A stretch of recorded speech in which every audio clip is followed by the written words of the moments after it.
Alors voilà, moi ça fait plus de 30 ans que je suis tombée en amour avec la créativité.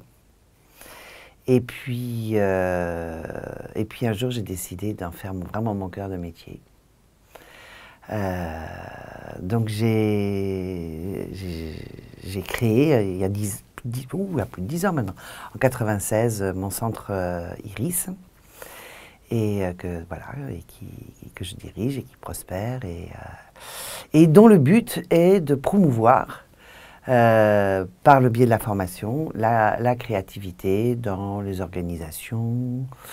Alors les organisations c'est vaste, ça peut être les entreprises, ça peut être l'éducation, ça peut être des territoires, voilà, associations, fonction publique, voilà.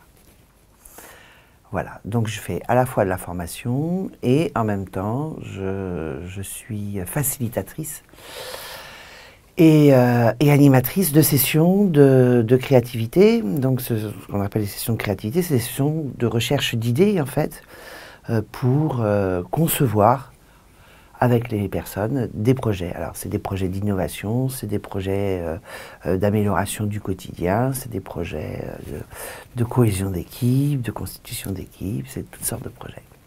Dès qu'on a un projet,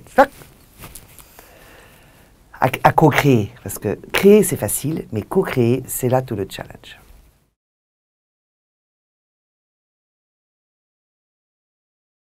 Ce qui est passionnant, c'est que en fait, mon public, il change tout le temps.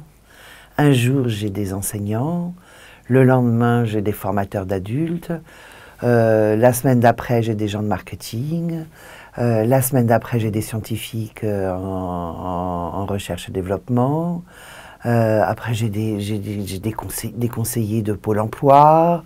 Voilà, enfin, c'est ce qui est génial, c'est on touche tout secteur. Une fois la parfumerie, une autre fois l'automobile, la troisième fois, voilà. Donc c'est très varié et je m'amuse beaucoup. Et comme en plus j'organise des séminaires inter-entreprises, inter-organisations, je devrais dire, il y a une mixité extraordinaire.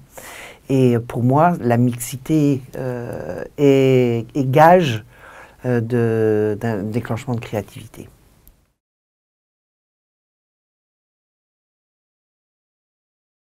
Ce qu'apporte la créativité, ça apporte des choses à différents niveaux. Ça apporte des choses en termes de méthodologie. Parce que comme je le disais tout à l'heure, c'est difficile de créer ensemble. On a tous des modalités de créativité différentes.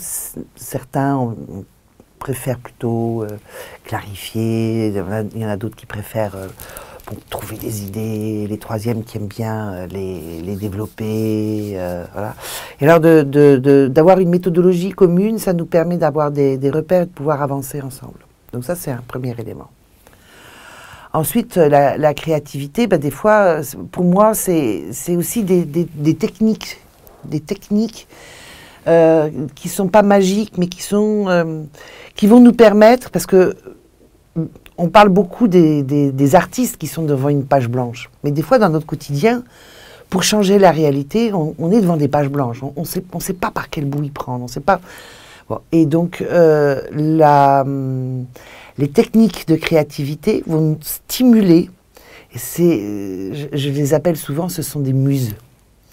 Ce sont des muses pour stimuler notre cerveau, pour stimuler notre imaginaire, pour nous stimuler aussi mutuellement. Voilà. Donc ça, c'est le deuxième effet. Le troisième effet, c'est une façon de travailler qui est sympathique, qui est productive et sympathique. Donc ça mêle le plaisir et le résultat. C'est-à-dire que on sort pour être productif, il faut souffrir. Et dans les approches de créativité, il y a quelque chose de l'ordre du plaisir à co-créer. Et parce que ces techniques et ces méthodologies de créativité nous font parfois rentrer dans des... D'abord, elles sont provocatrices. Hein. Elles nous obligent à penser différemment de nos autoroutes. Et puis, on est parfois on se surprend soi-même. Hein. Et on rentre donc dans des états il y a un auteur que dans votre MOOC vous allez peut-être étudier qui s'appelle Csikszentmihalyi, qui parle du flow créatif. Voilà, on rentre dans cette espèce d'état de flow que probablement chacun d'entre vous a déjà vécu, où il y a des choses qui se passent naturellement, sans effort, et on trouve et on arrive à développer des projets. Voilà, et c'est fluide. Donc c'est à plusieurs niveaux.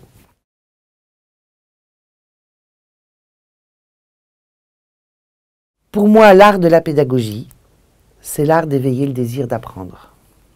Donc, parce qu'on ne donne pas à boire à un âne qui n'a pas soif. Donc, c'est comment faire en sorte que les apprenants, alors que ce soit des enfants, des ados, des jeunes, des étudiants, des adultes en formation continuelle, des adultes en insertion qui doivent retrouver des chemins nouveaux dans leur carrière, enfin, dans leur chemin professionnel. C'est là où la créativité va avoir un rôle important, c'est beaucoup sur cet aspect-là, sur éveiller le désir d'apprendre.